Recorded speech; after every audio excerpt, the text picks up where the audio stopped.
Moi, je réponds au nom de M. Moulay Sissé. Je suis le coordinateur de l'Association des jeunes pour la citoyenneté active et la démocratie à CAI. La citoyenneté est un statut qui permet à un individu d'être reconnu par un État, ou bien une cité, ou bien une nation, qui lui confère le droit à la participation citoyenne, notamment des droits et des devoirs citoyens qu'il est tenu de respecter et de faire respecter. Et ces statuts juridiques, très souvent, c'est requiert par la nationalité, voilà, qui peut être le droit du sol, le droit du sang, ou bien des relations sociales, notamment les mariages, les adoptions, ou bien la naturalisation. Donc, toutes ces questions-là permettent à un citoyen d'être reconnu par un État, lui permettant de participer de façon active à la vie publique. Le rôle d'un bon citoyen est divers, mais on peut les regrouper dans 4 lots, c'est-à-dire le rôle des décideurs, le rôle du contribuable, et puis le rôle de contrôleur et le rôle de bénéficiaire. Quand on parle du rôle des décideurs, en tant que citoyen actif, on doit décider, mais décider comment? À travers le droit de vote, le droit de se présenter comme candidat, mais également le droit de participer à la vie publique, à travers, au niveau local, au niveau régional, les collectivités territoriales, c'est-à-dire les mairies et le conseil régional, de participer, de s'impliquer activement dans leur activité de développement. Donc, à côté de ce rôle de décideur, il y a ce qu'on appelle le rôle du contribuable. Donc, en tant que bon citoyen, on doit contribuer à travers le paiement des taxes, des impôts et autres redevances qui vont permettre aux collectivités territoriales, aux services publics de réaliser ce qu'on appelle les programmes de développement économique, social et culturel. À côté de ces 2 rôles également, il y a un 3e rôle qui est le rôle de contrôle, ce qu'on appelle les citoyens contrôleurs. Parce que si on vote, si on participe de façon active, permettant à un groupement d'individus de prendre la main et de diriger la cité, et on contribue de façon active pour réaliser les activités de développement.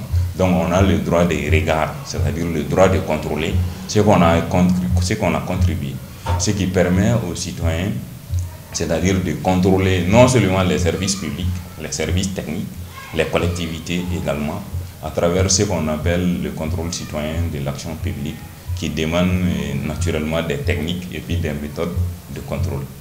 Et si ces 3 rôles principaux sont respectés, donc c'est le citoyen enfin qui va bénéficier de tout ça à travers les services sociaux de base, l'éducation, la santé, les routes, les infrastructures, etc. etc. Donc quand on regarde de façon globale, si le rôle d'un bon citoyen peut être englobé dans ces 4 lots, c'est-à-dire le citoyen décideur, le citoyen contribuable, le citoyen contrôleur et enfin les citoyens bénéficiaires. La citoyenneté active également, ça dépend de l'appréhension ou bien du niveau d'engagement d'une personne, d'un individu. Et très souvent également du domaine également, parce qu'il y a ce qu'on appelle la citoyenneté professionnelle, qui va dépendre du domaine dans lequel le citoyen évolue. C'est-à-dire un citoyen qui évolue dans tel domaine est tenu des devoirs auxquels il doit respecter.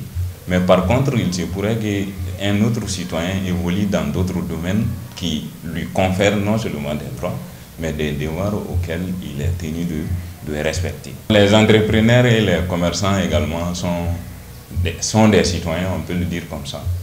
Mais c'est leur activité professionnelle qui leur confère, sinon qui leur oblige de respecter certaines normes, c'est-à-dire le paiement des impôts, le paiement des taxes, et puis également les documents administratifs, auxquels ils sont tenus de chercher, de l'attribuer pour la bonne marche de leur activité commerciale.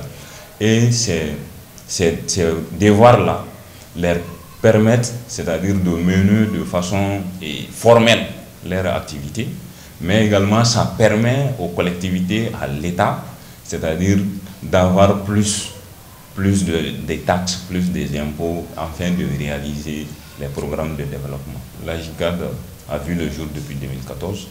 Donc nous avons mis en place plusieurs politiques. Et la politique principale, ça c'est par rapport au club d'action citoyenne. C'est-à-dire aujourd'hui au Mali, la JICAD a des 100 clubs d'action citoyenne dans les communes qui permettent de sensibiliser, d'informer, orienter les jeunes de 14 jusqu'à 35 ans sur les activités citoyennes. Les problèmes communautaires auxquels ils sont affrontés, ils identifient avec l'appui, la technicité et le conseil de la JICAD en tant qu'organisation de jeunes afin de faire face à ces enjeux. Ce qui permet à ces jeunes-là dans les communes de mener des activités citoyennes, mais de travailler de façon collaborative avec les décideurs communaux, c'est-à-dire les maires, et puis les sous-préfets et les autres couches de la société, afin de faire face aux enjeux de développement. À côté de ces clubs-là, nous faisons beaucoup de formations.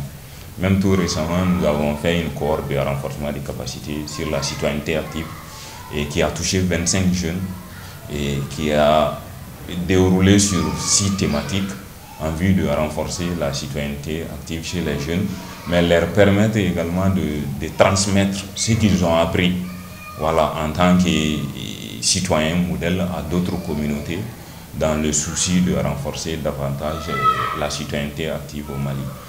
À côté également, nous faisons beaucoup de sensibilisation à travers les grains citoyens, les causeries avec les organisations de femmes, les organisations de jeunes et d'autres couches, qui consistent à se regrouper autour du thé, voilà, discuter autour des thématiques en lien avec la citoyenneté active, afin de faciliter la compréhension même des droits et devoirs, mais également d'accroître l'exercice de ces droits et devoirs en tant que citoyen actif. Ces clubs touchent de façon directe plus de 2000 jeunes au Mali. Donc ça c'est de façon directe, mais de façon indirecte également à travers leurs initiatives, parce que ces jeunes-là initient également des activités, lesquelles activités que la JICAD appuie à travers des financements souvent, à travers des techniques, à travers des orientations, voilà, qui permettent à d'autres jeunes, pas seulement des jeunes, mais même les autorités locales, les autorités communales, d'être au parfait des activités de sensibilisation, d'information et de formation de ces clubs.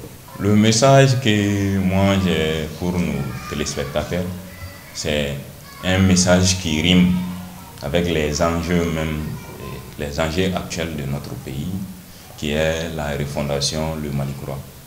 Et qui parle de Mali Croix parle d'un citoyen modèle. Il ne va servir à rien de programmer des programmes de développement chic, des activités de développement chic, si ça ne va pas permettre aux citoyens de situer leur rôle, leur responsabilité dans le développement durable du Mali. Donc, en tant que citoyens, nous devons être des citoyens actifs dans le sens de la connaissance des droits et devoirs, mais également de l'exercice de ces droits et devoirs au service des communautés pour un Mali meilleur.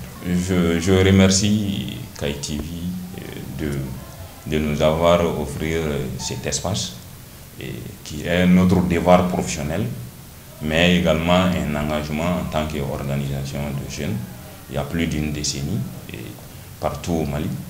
Donc cet espace-là nous permettra de véhiculer davantage les messages de sensibilisation, d'orientation et puis des messages d'information des citoyens afin de renforcer leur engagement communautaire au service d'une communauté pour un lendemain meilleur.